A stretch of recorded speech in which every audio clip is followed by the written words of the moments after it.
Hi everybody, welcome to session 3 of our Growing a Healthy Volunteer Culture training. Hope you've enjoyed the first 2 sessions so far. I'm really enjoying myself and it's really good to be with you again.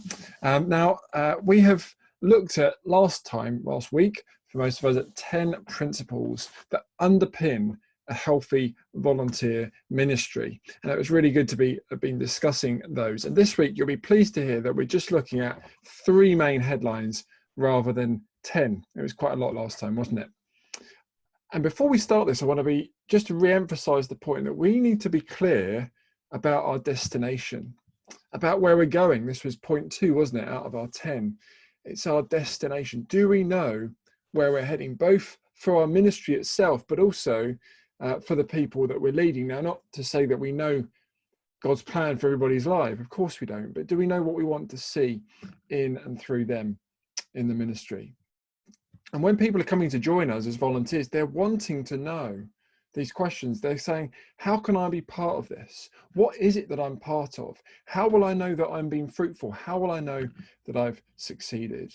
And so we need to go back to that sense of having, back to session 1, that kingdom vision, which we can then actually translate and make a reality and make sense to people. This is actually what we're doing on the ground.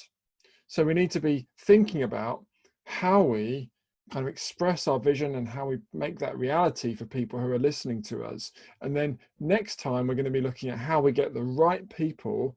I use the analogy of a bus, how we get the right people on the bus. So today we're still thinking about the destination, helping people understand the destination of the journey that this bus is going on. And then next week we'll look a bit more about how we get the right people in the right seats on that bus. And so today is all about leading with vision. Vision is a word that's often bandied around a lot, but I hope it will make a lot more sense what I'm talking about when we talk about vision in this session. So leading with vision, how to deliver a compelling message to attract volunteers. And the first thing really is to say we need to start with why. Start with the why. And of course, Simon Sinek, a famous guy from the States, has got a book called Start With Why. And it really hits home to me as I look around and I see people seeking to get volunteers engaged. And you may have all seen this kind of thing where you go to church and someone says, we need help, we desperately need help. The children's ministry, we just urgently need help. Please, can you help us? Anybody will do. Just come and see me after the service. And I just think, oh, what a shame that sometimes there's this desperation around asking for help. Wouldn't it be interesting if you turn that on its head and say, hey guys, we've got an exciting new ministry opportunity to influence young people's lives. This is the most significant thing we're doing in our church, is shaping the lives of our young people. There's an opportunity arisen for you to be part of that. Why don't you come and speak to me afterwards? And I see this in CMF, in my organization as well. At times we've sort of said, we need new board members. Anybody will do. Come and help us out. And for many of the reasons we discussed in our last session, it's just not the way to go. And again, we can think about how we change that. We need to think about the why. And I've just shared this. These are some of the things that we see. We need your help. Can you help? We've got to be very careful about using that language of, can you come and help us in our ministry? If you remember back to the risks of that, particularly with a spectator approach, if you were listening. I find this really helpful as we think about it. Expressing a need with vision attached is inspirational. Okay, need plus vision equals inspiration. There is a need, we've got to be honest about need, but actually we bring the vision with it, people capture it, inspiring. Need minus vision, desperation. If we're just saying our need, we're desperate for you, it just comes across as desperate.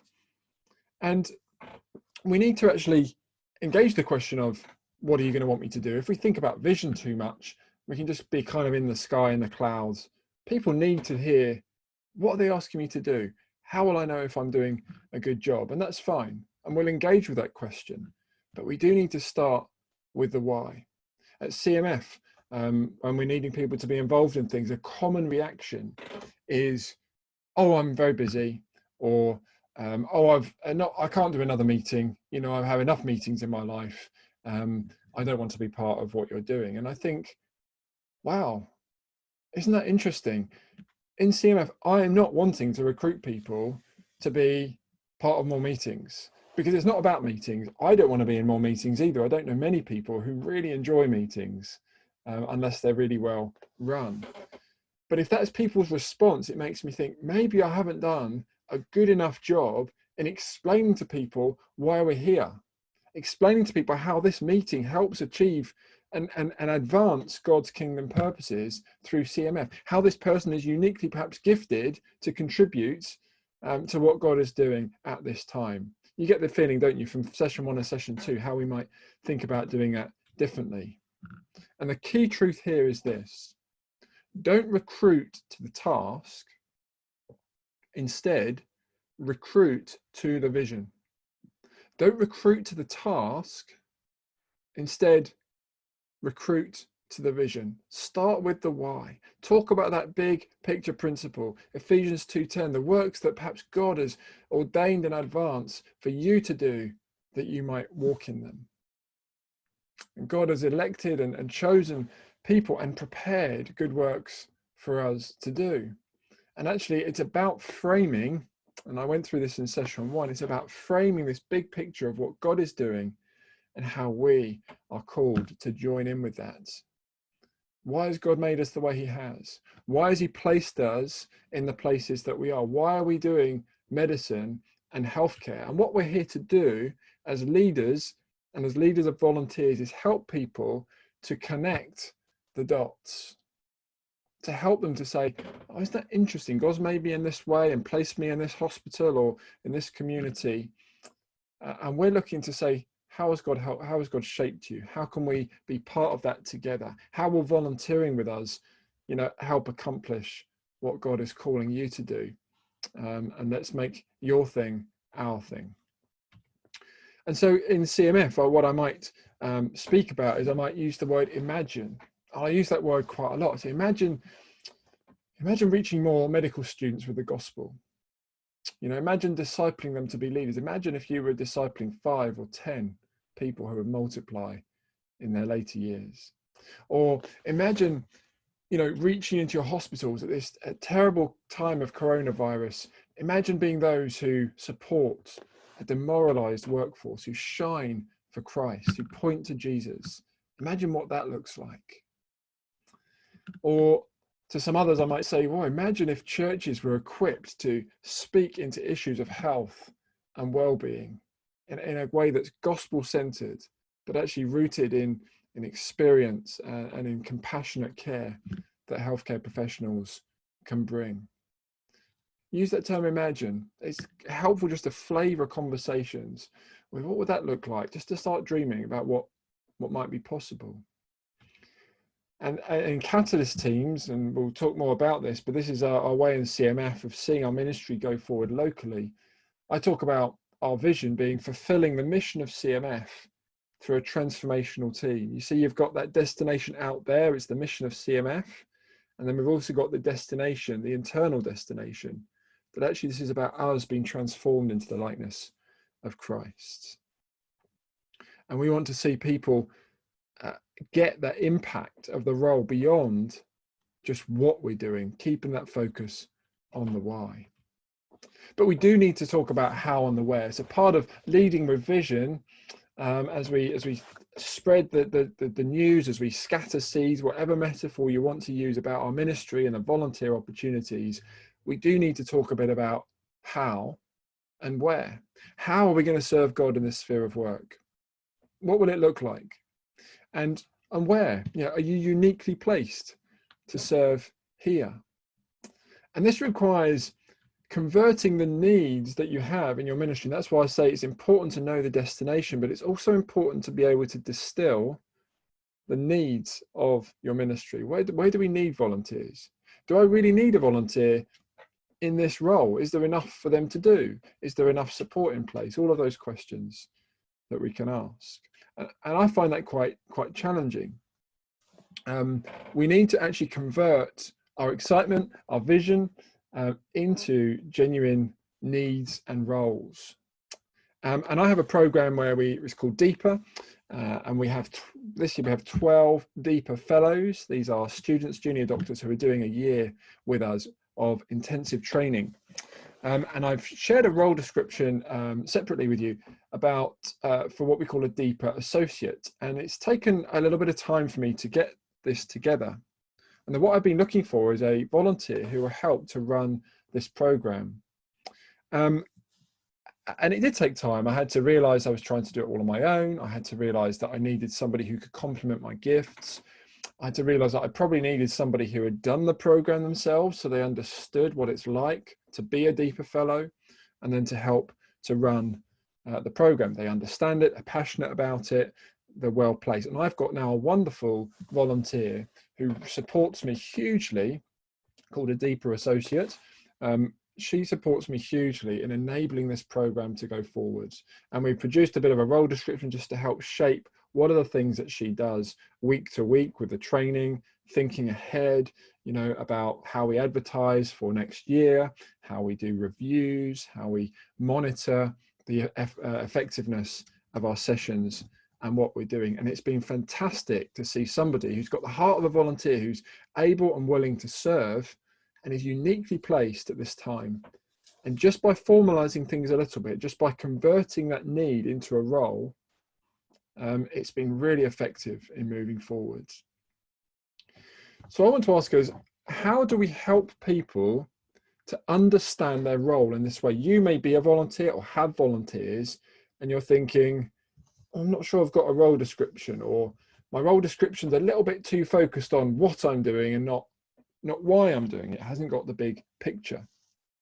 And at CMF, you know, we have started to shape our conversations and write our role descriptions using this tool, another tool which I've learned from Neural Associates, our good friends who run the executive course in volunteer ministry development. And again, I just really encourage you to look further at their resources, but they've kindly agreed for me to be able to share this tool that they shared with me, and I found very helpful. And it's called Translating the Cause. And in just a moment, I'm going to ask you to do this exercise for yourself. So you might want to start noting down or typing down these four lines, if you like. So translating the cause. Let's take an example of, back to the beginning, a children's group leader that I mentioned at church. Okay, so the ministry position, if you like, the volunteer role, or we could call it, is the children's group leader. What is their basic elemental task? What are they actually going to be doing week to week at church? Well, they're going to be running a weekly session for 5 to 8 year olds. I've done this before in my church. It's quite a tough job, but that's the basic task. Every week, turn up, run a session for these kids, at the moment online. What's the organizational impact? In other words, what's the impact for our church?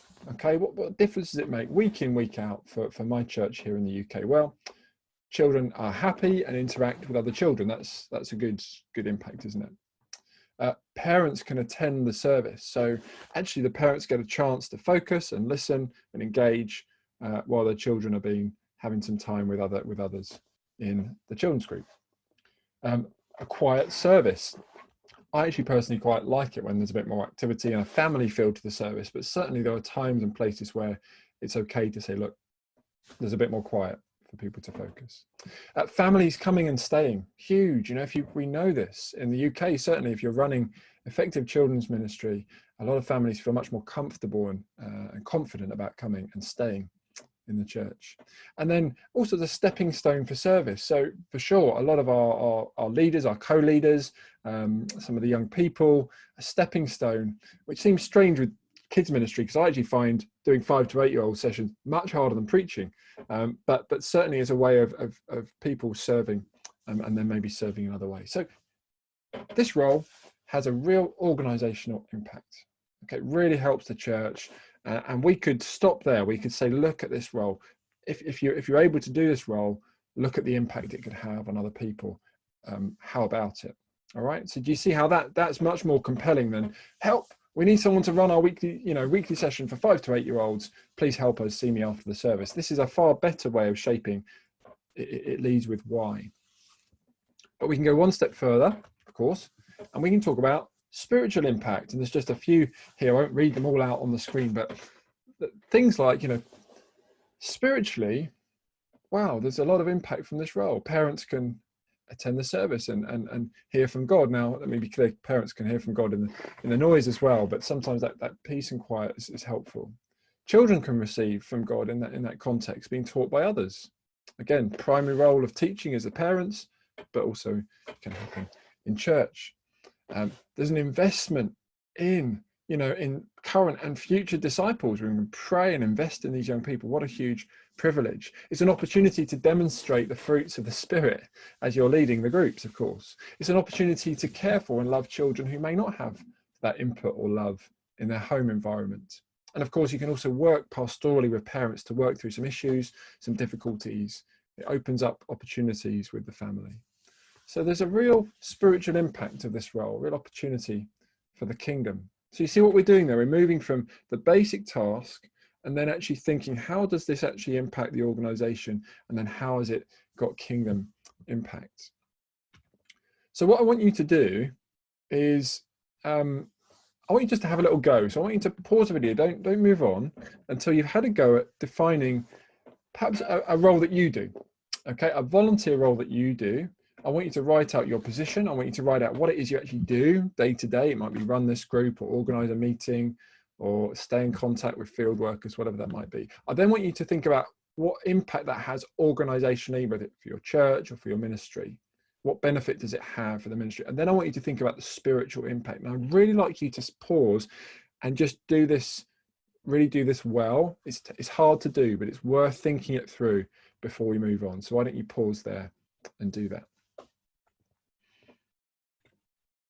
Great. As we come back, I just want to share with you what mine was. I just did a little, this isn't very thorough, but this is like you. I've just perhaps spent some time just thinking about what my role might look like, because this wasn't how my role was sold to me when I joined CMF. But my ministry position is CMF Associate CEO. One of my basic elemental tasks is to line manage the field team, and that's some paid staff and also some leader volunteers who then in turn manage other leader volunteers. So that's kind of pretty much what I do most of the time. The organizational impact for CMF, well, we get the right people on the bus in the right seats. That's not very organizational language, but we're getting the right people. That's my role, is to make sure people are in the right positions. Okay, we develop leaders who in turn lead others. That's got huge benefits for CMF in terms of the amount of people we can reach. And effectively, therefore, CMF can grow in numbers and also grow in depth as we grow people. So I think that's a real, hopefully, for my role, hopefully a positive impact on CMF. Others will judge whether that is the case or not, of course. And then spiritual impact, well, investment in people means they can make an impact for Christ in every area of their lives. I mean, how can you measure that when we've got juniors and students coming through with my team? When I'm investing in, and the impact on the rest of their lives can be huge. Certainly it has been for me as I've volunteered and worked with CMF. And then, we've got a movement of spirit-filled, word-based healthcare professionals in every community. That's what we're looking for. And that mirrors a little bit ICMDA's sort of overarching vision, bringing the hope of the gospel. That's the potential spiritual impact of what we're doing. And I look at ICMDA's vision and mission statement, and I think, I find that inspiring. I want to be part of it. I want to be part of that mission. And that really grabs me to the work that ICMDA are doing. So that's kind of what I've done for my role, but there's no right or wrong. It's just a quick example of what you might do. And so I want you to encourage you with this exercise. You can do this translating the course exercise with your current volunteers. So we actually went back and looked at a lot of our role descriptions and roles, and I worked with some of our volunteers to get them to do this task and to think through what they wrote. And I actually got them to rewrite their own job descriptions, and it was inspiring to see what they came up with. It was far better than a bland list of tasks that they were doing. And I think it really helped them to think that through. We're translating the course, we're translating it from the basic tasks through to the big picture vision, if you like. So I find that really helpful to do with your current volunteers, but also if you're coming up and thinking, I need a volunteer in this role, I want to draw up a role description, then this is a helpful way of just framing, the purpose of the role before you then, and I tend to start the other way around. I flip it, as you can see from my example in the folder. I start with the spiritual impact, the organizational impact, and then the tasks, which is normally what's on a job description. So I hope that makes sense and that's helpful. Okay, so that's point one. We start with the why. And then secondly, communicate. I've used the word 3 times, but it's one point. We need to communicate our vision with people. It's not enough just to have a vision. We need to communicate it and to do so effectively. And so one thing is to ask in a number of different ways. A big reason why people don't volunteer is because no one's asked them. And I've actually found with medics, certainly in the UK, there's a bit of a characteristic of medics, is that they quite like to be asked, okay, specifically asked. And I think it's important to give people the dignity of asking them. So often we think, oh, I'm not going to ask so-and-so because they're really busy. They're a great leader and I'd love to have them on my ministry, but they're too busy. I won't ask them. And we make assumptions for people, but what we don't realize is that maybe God's stirring them. Maybe under the scenes, under the surface or behind the scenes, actually maybe they're getting ready for a change. Maybe they're sensing it's time to stop something that they're doing and they're ready to take up something else. And you coming in and asking them, maybe prompting them that maybe this is the moment to do something else. And of course, we don't force people, but I think it's giving the dignity of asking people is really important. And we need to ask with multiple messages, multiple methods, ask with personal requests, ask with email broadcasts, ask with videos, ask in different ways. But I've found, as I've said, one of the most effective ways is asking people personally. It's actually being bold enough to say, look, how about it? And most of I think probably quite a lot of my key volunteers in CMF have come through, we call it tap on the shoulder conversation. How about it? Or what I call an I see in you conversation. Yeah. So in English, I see in you. I see something in you. And we've got to be careful not to play to pride or arrogance or ego when we say, I see something in you. I'm not here to flatter people. But there are times when it's appropriate to say, I see in you someone who, people seem to like you. You've got a heart for what CMF is doing. You've got some gifts of organization. You have an ability to attract people together. I just wonder whether maybe this role might be right for you to be our team leader. I see in you something that maybe God's placed there for this time. Would you consider it? Would you think about praying and considering this? I know you're really busy. But I just felt I needed to ask. I'm happy to hear a no, but I wanted to ask you anyway. So yeah, I see in you conversations. And that, of course, needs to be prompted by the Holy Spirit. And we're asking God in prayer as we pray. We're saying, Lord, who is it that you might be asking me to speak to have an I see in you conversation? So let's be willing to ask. And so my question for you, pause and answer this question. Do you ask people, or do you write them off before asking? Is there anybody you can think, oh, I haven't asked them because I don't think they would do it? Maybe write that down as we pause. Another point under communicate, a sub-point, is we need to communicate clearly. We need to have a clarity of vision. We need to be specific in what we're asking you to do.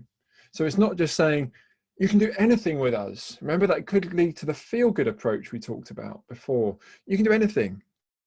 And whenever I ask for volunteers in general, okay, my experiences, and yours may be different, but my experiences, I get very few responses. I get very few people coming and saying, if I say, come and volunteer with us at CMF, there's all sorts of roles you can do. Just drop me an email. Nothing, most often. But when I get specific, and I actually start to say, right, this is something that we're looking to. We're looking to launch a podcast series. I really need a podcast host. anybody interested, interested with the skills in podcasting, then I get some more answers. Okay. I think I got 2 responses to that when I asked for that. Neither of them in the end, it didn't work for either of those 2 volunteers. Interestingly, I then went out and tapped 3 people on the shoulder and I said, I think you'd be fantastic at doing this podcast work. All 3 of them said yes, and all 3 of them have been fantastic anyway. But being specific. And I think we also need to break down the barriers for people. I think, some barriers are things like, I'm too busy, or I don't have the right skills, or I'm not sure I could do it without some support and help. And you need to be thinking about all those things so that when you put together your advert, okay, when you put together your little pitch and you speak to people in a large group or one-to-one, you can anticipate those barriers. And you can say, oh, look, I know that most people will respond and say they're too busy. And I totally get that. The last thing I want to do is to load your life with more busyness. But could it be that for a period of time, for the next year, could it be that this is something you could take on? It might mean saying no to something else for this year, but I think you're really well placed to do this role, and we'll review it in a year's time. But I would encourage you to drop something. Or look, you may be worried about the support you're going to get. Let me assure you that we are here to support you. Anytime you need my support or help, you can drop me a line and there'll be somebody there. You're not alone. Okay, did you get it? So we need to anticipate those barriers and break them down. And so the question to you is, as you pause, again in red, as we pause, do you know what you're asking people to do? Okay, are you clear? Take a role that you're thinking of, or even think about your own role. Is it clear what's been asked of you? And for each role you've got, think, is it clear? And then for each area of need, so this is a area you haven't yet got a volunteer for, have I done the hard work to distill this into a role? Yeah, to be specific and to break down the barriers, to be really clear. Okay, so have a think about that, make some notes.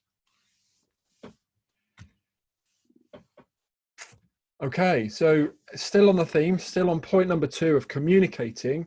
We've talked about communicating clearly. We also need to communicate creatively. I'm not the most creative, I admit that, and I need to involve other people when it comes to trying to communicate creatively. And I actually often go to some of our students and juniors who come up with fantastic, little videos for Instagram, GIFs, images, and I'm asking people to help me to get this message out, in audio, in visual, in multicolor, to creatively speak with people. And so we need to do that, and we need one way, as I've said, we can do that is using current volunteers. That's often the most creative way, is to use current volunteers to tell the story. And again, I've pointed you outside of this to some examples of a couple of those videos I've mentioned. It's really important to make it easy for people to understand and hear the message in a creative way. Thirdly, we need to communicate honestly.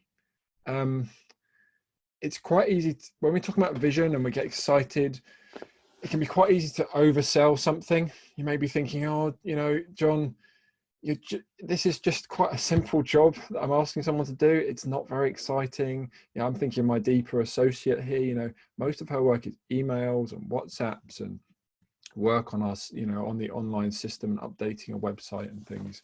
So I want to be honest with people. And you know what I actually try and do? You might be surprised. I try and put people off. Now that you may think, what are you talking about, John? You've just told me that I need to be enthusiastic and tell them what they can do and vision.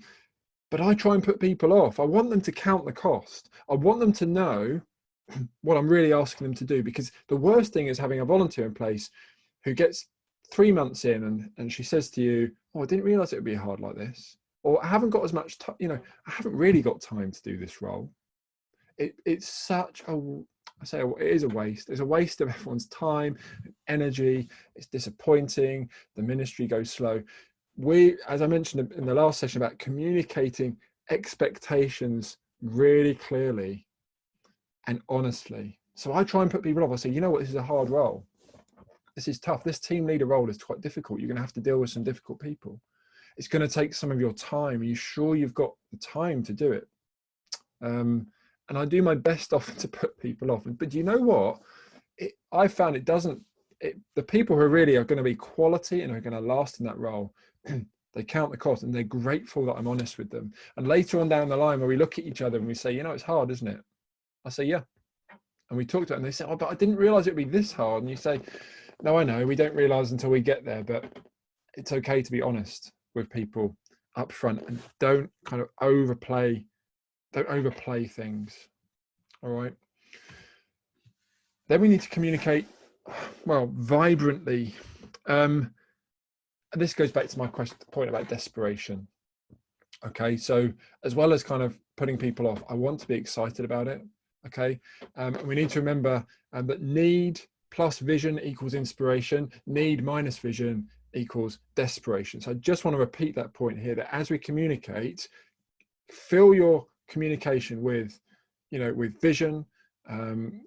And we see this throughout, I think we see it throughout the New Testament. I think we see Paul writing to Timothy, and so often he paints vibrantly the vision to Timothy, to the Corinthians. Just look at his prayers at the beginning of the letters. I believe Paul's praying those prayers and writing them down for the Corinthians because he wants them to see what is actually going on behind closed doors, what is actually happening in and through them, despite all the difficulties.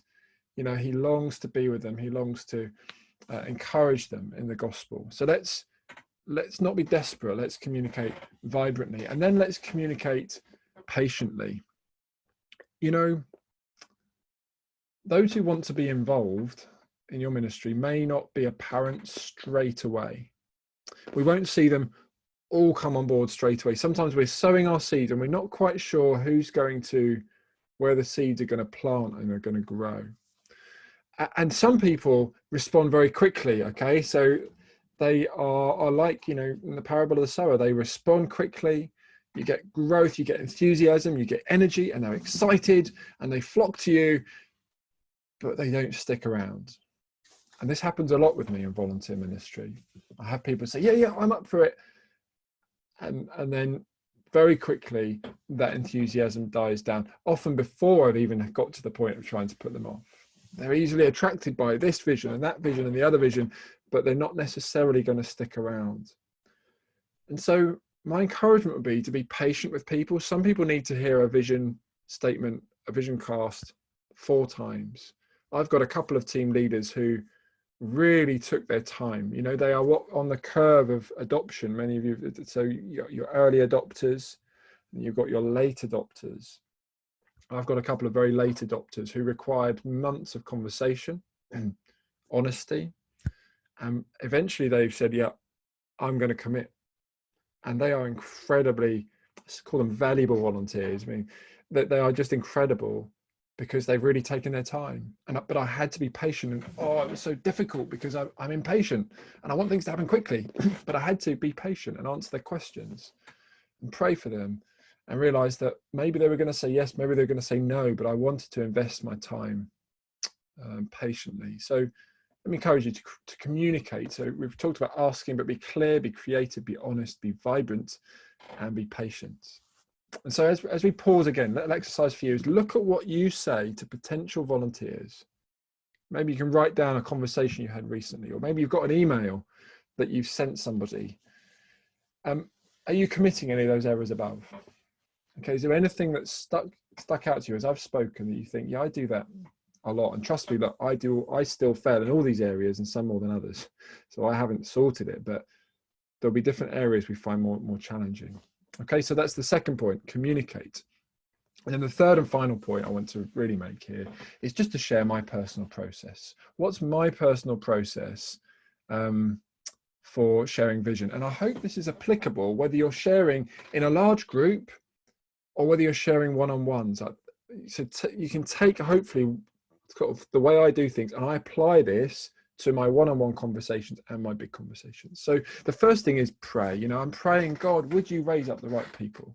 God, if you want a team to happen in this region, Lord, I don't know how to get in there. I don't know how to find the right people. Would you do that work? Would you make it clear to me who it is you might be calling to that work? And often I'm surprised. It may not be the region I'm expecting. It might be another region or another person. And I've often found this work is quite slow. I've often found it slow. I've often found that you pray, you sow the seeds. I may even go and do vision casts. Nothing happens. And I think, Lord, what's going on? Why is it taking so long? But actually, often it takes that small, that you get that time, and then something happens, and somebody appears, and then the work accelerates. Okay, so again, it's about being patient, about praying that God would raise up the right people. And so, what do I pray for? I ask that God would lead me to people who are faithful, available, initiating, teachable, and hungry. You can see the acronym there of faith, and the credits that I often talked about people who are FAT, fat people, but Tim Elmore has added the I and the H to make it much more spiritual and polite as well. So people who are faithful, people who've got a track record of sticking with it, okay, in their life, people who are available, people who are just there, they make the time to meet, that they're going to be there. Maybe they attend a lot of your events. There's a sense of which they've got an affinity with you and your ministry. They're initiating, so they're self-motivated. Okay, we want that sort of spark in people, that they're teachable. And I think a teachable spirit indicates, we could do a whole session on teachability, but there's a humility and an integrity about them. And then people who are hungry, people who want to grow, they're passionate about their growth. And so I won't go into the details there of the faith acronym. We're going to talk more about that in session 4. But the point is that I'm asking God for people like this. And my question to you as you pause, are you scheduling time to pray for new volunteers, as well as, I hope, your current volunteers? All right, so just a simple question. Why don't you answer that as we pause? And then secondly, I then go and communicate, and I want to tell the stories of the ministry, and again through others. We've talked about this under communication, using others to creatively and honestly tell the story. And so the point here is, my process is I then go and spread the word. So I communicate with what we're doing, conversations, my email sign off. I'm trying to have conversations all the time. Shortly after I've recorded this, I've got a conversation with somebody about our ministry, and I'm going to deliberately communicate and talk about our Catalyst teams. But I'm going to talk, I'm going to anticipate fears and doubts and worries and objections, and I'm going to share with anybody who's got the skills or the potential to listen. Anybody, in fact, who will listen to my dream. It may be medics, it may be non-medics. I'm sometimes surprised at who will listen and who's going to then pray for us, or who may donate financially or may give their time. I share with all ages and stages, so not just with those ages of people I think are going to be available and willing, but other people as well. And so again, my question to you would be, are you communicating what you're about, and how are you doing that? Are you widely spreading the word and using technology and taking opportunities to communicate your vision with others? Thirdly, is I then want to listen to their vision. Okay, so this is often one-on-one conversations, but in my conversation coming up very shortly, I may well do this first. These are all interchangeable. Okay, so I'm hopefully praying all the way through. Depending on the conversation, I want to make sure I've given time to listen to their vision. How many times have you heard somebody's vision for their ministry, and they just tell you their vision and say, do you want to be part of it? And you think, hang on a minute, I'm not sure you've given any time to really ask me, like, what I'm already doing, what's going on in my life. I don't get the sense you're trying to discern with me in partnership where God might be leading me. It sounds like you're quite desperate to fill this role, and that you think I'm very gifted and talented, and I appreciate that, but I don't feel you've really got taken the time to get to know me. And I would say that listening to people is incredibly powerful. It's a way of serving them. The person I'm about to speak to in a few minutes' time may not come and be involved at CMF. But I hope that actually through listening, through praying for them, I think I'll be praying with him, through trying to explore what God's doing in his life, looking at the opportunities that he has. It might be, and of course I'm biased, I want him to be involved in CMF because I think this guy's great. But actually I've got to say, God, I want to have an open hand here. If it's not the right time and place for him to be involved in CMF, the last thing I want to do is to bring him onto my team. It will only lead to problems for him, for me, for the ministry. I'm here to serve him. I'm here, God, to help him discern what it is you're calling him to. Now, it might be providentially that the reason we're having this conversation is because we're here to serve together. But it might be that actually he's been called to serve somewhere else. And there are times when I get very disappointed. I think, oh, Lord, they're a great person. And I feel like I've encouraged them to join another ministry. But do you know what? It's so important, because who are we to stop what God is doing? Okay, let's not get in the way of what God's doing. Let's serve people. And so my question to you is, have you really listened to people? Are you taking the time and the patience to listen to their vision for their life and to help them to achieve that vision? We talked about that in session 1, that it's more about helping people to discover and enable that vision that God's put in them to be realized. And if we're part of that, praise God, praise God. And then fourthly, casting my vision. So, I've talked about generally communicating stories. That was point 2. It's about stories and the feeling and like what's going on.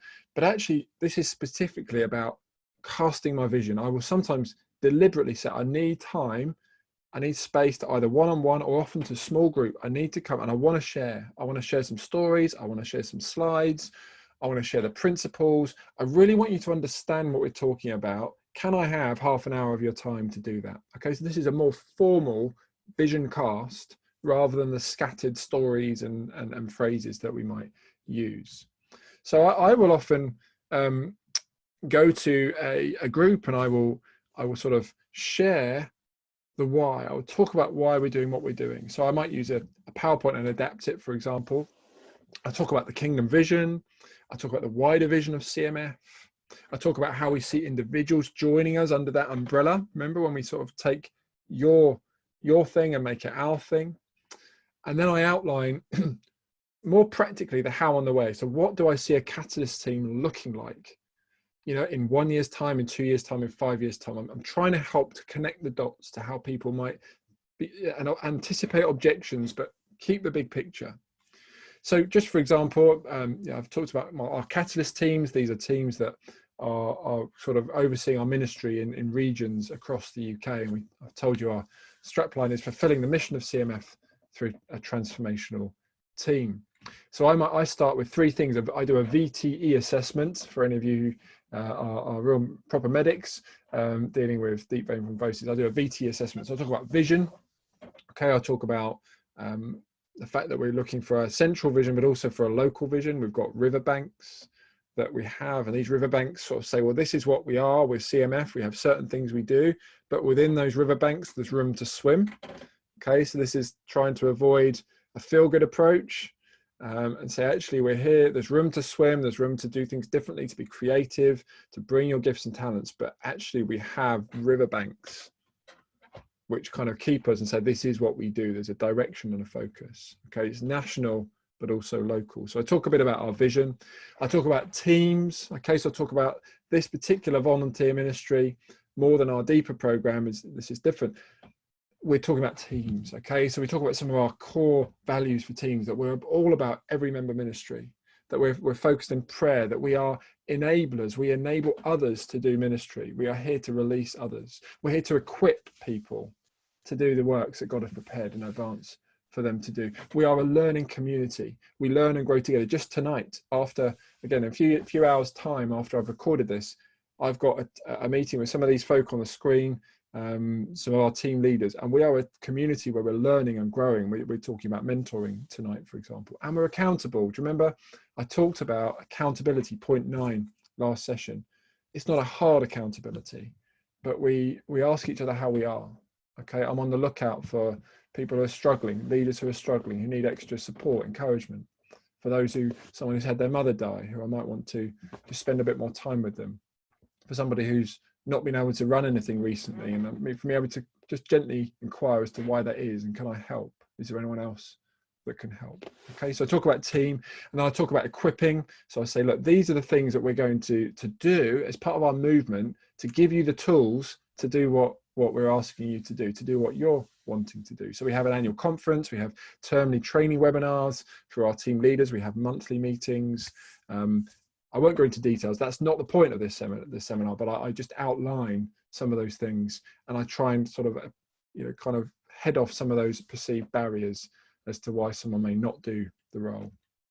Okay, so I then talk a bit more about the specifics. So I say, okay, right, we're talking about catalyst teams, but what are all these roles on catalyst teams? So I'm starting to get more into, again, anticipating people's questions and ideas that they might have, and how they might take what's on their heart and how they can see it fit into this catalyst structure.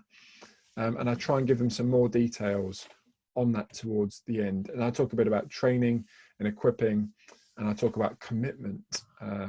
For us, that's really important. With volunteer roles, I didn't put it as one of the 10, but I'd probably put it as number 11, is to have time limited roles. And I say to people, look, I'm not asking you for an open-ended commitment. People often think, I can't volunteer to be a children's worker. I can't volunteer to work with CMF, because once I say yes, I'll never be able to say no again. Yeah, I feel guilty.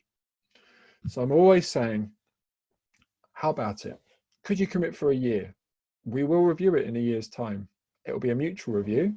It might be that one or other party thinks that this is not working, but at least could you commit for a year? And then after a year, we'll release you if it's not right for you to carry on. I find most people stay on much, much longer than a year, because they know they've got that security of having an accountability structure, a way to know how they're doing, how they're getting on, and they can actually kind of feedback how they are, and they feel free. I've had a brilliant team leader leave. He's actually come to ICMDA in a big ICMDA role. And in a way, I'm gutted to see him leave, but also we always knew that it was a 2-year program, and he has managed to raise up another leader to take his place as a team leader, and the whole process has been fantastic. It's about growth. It's about growing them both as leaders. So that's where I finished casting my vision. So your task this week is to pause now and to do some work. Okay, and I want you to come up with a compelling and a truthful vision cast, okay, for an opportunity to join your team, okay, in a certain role, using those principles to talk about being clear, about being honest, about being vibrant, about being patient.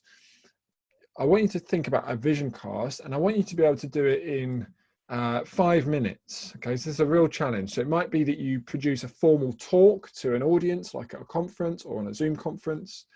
It might be to a small group, conversation with a few people, or just a one-on-one conversation. You can choose. Okay, choose what you're more likely to use in your context. If you use slides, you can use a maximum of 5 slides. Okay, no more than 5 slides. And you've got 5 minutes. Okay, so in our session, when we get together, you're going to go off in a small group of 3 people, and each one of you is going to have 5 minutes to present your vision. And then there's going to be 5 minutes of feedback. Okay, so according to the principles we looked at, what went well, what didn't go so well. Okay, and then we'll do that 3 times. So you'll be in a breakout session for half an hour. You'll be listening to each other, and then you'll be feeding back what they've done well and what they could have done better. So that's your task. Do pause, and you can start planning for that in time, for our time together. So that's the end of session 3. What are our key takeaways? Well, look, we are searching for the right people for our bus. Okay, we are looking for them, and we're looking to basically cast a vision that helps them to understand. And we're going to recruit to the vision and not to the task. We're going to start with why. And we're going to help people to see the significance of that role. Okay, we're going to translate the cause. It's not just about the basic elemental tasks. It's not even just about the organization. It's about the spiritual impact of the roles. And we're going to follow the process. Okay, the process I use, we're going to pray, and we're going to communicate, and we're going to listen to their vision, and we're going to then cast our vision.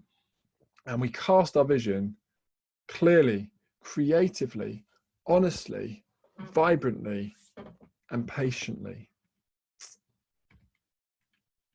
And then, as usual, there's some questions for our session. What struck you most about this seminar? What are some of the challenges that you face in recruiting volunteers and getting them in the door, if you like, first of your bus for a start, or are they just walking past the bus? Thirdly, can you communicate the vision of your organization and mission in a sentence? Okay, so ICMDA does this very well. Maybe that's what you use. But if it isn't, can you share with us your vision that you can encapsulate in a sentence to share with a prospective volunteer? As we've done during this video, can you complete those key exercises, translating the cause, and then secondly, that vision cast for your chosen role? And then finally, what will you specifically do as a result of our session together? What one thing are you going to take forward to do and to change in your ministry? So I hope that's helpful. I know there was a lot to take in there. Again, we've looked at leading with vision.